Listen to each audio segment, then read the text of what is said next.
សូមស្វាគមន៍អ្នកទាំងអស់គ្នាមកកាន់ Science Club តើម៉ាស៊ីន V12 ដំណើរការយ៉ាងដូចម្តេចតើកត្តាអ្វីខ្លះដែលនាំឲ្យ V12 មានសំឡេងស្ងាត់ម៉ាស៊ីន V12 គឺជាម៉ាស៊ីនដែលមាន12សីឡាំងដំណើរការម៉ាស៊ីនមានការឌីហ្សាញជាទម្រង់អក្សរ V ដែលមួយជួរមាន6សីឡាំងម៉ាស៊ីន V12 ដំណើរការ4វគ្គដែលជារៀងរាល់60ដឺក្រេម្ដងមានបេស្តុងណាមួយនៃបេស្តុងទាំងអស់ត្រូវបានផ្ទុកឆេះកត្តាទាំងនេះហើយដែលធ្វើឲ្យ V12 បង្កើតកម្លាំងបានល្អនិងមានសំឡេងក្រហមខ្លាំងឥឡូវនេះបងប្អូនអាចមកស្ដាប់ជាមួយនឹងសំឡេងរបស់ម៉ាស៊ីន V12 ទាំងអស់គ្នា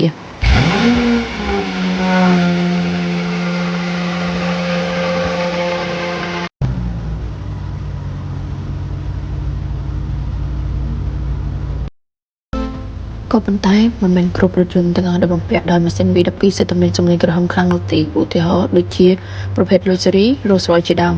តើមូលហេតុអ្វីដែលនាំឲ្យម៉ាស៊ីន V12 មានសំឡេងស្ងាត់បន្ទាប់មកនេះគឺជាកត្តាដែលនាំឲ្យម៉ាស៊ីនស្ងាត់នៅពេលដែលម៉ាស៊ីនចាប់ផ្ដើមដំណើរការ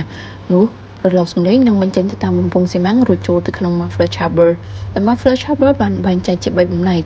ដោយដែលអ្នកទាំងអស់គ្នាបានឃើញសំឡេងបានចូលទៅក្នុងប្លុកទី1ដែលបំពង់ដែកមានរន្ធតូចៗជាច្រើនដែលរចនាឡើងដោយបញ្ចេញរលកសំឡេងក្នុងប្លុកទី1ហើយសំឡេងដែលនៅសល់ត្រូវបានបញ្ជូនទៅក្នុងប្លុកទី2រលកសំឡេងនៅក្នុងប្លុកទី2បានទៅបុកជញ្ជាំងហើយផ្លាតមកបុកគ្នាធ្វើឲ្យអាំងតុងស៊ីតេសំឡេងថយចុះយន្តការបែបនេះវានឹងកើតឡើងដដែលក្នុងបន្លុកបន្តបន្ទាប់ដែលធ្វើឲ្យសំឡេងកាត់បន្ថយស្ទើរតែទាំងស្រុងសូមអរគុណចំពោះការតាមដានទស្សនាតាំងពីដើមរហូតដល់ចប់ហើយនេះព្រោះតែជាការសិក្សាស្រាវជ្រាវរបស់យើងខ្ញុំតែប៉ុណ្ណោះបើមានកំហុសខុសឆ្គងត្រង់ណាសូមខន្តីអភ័យទោស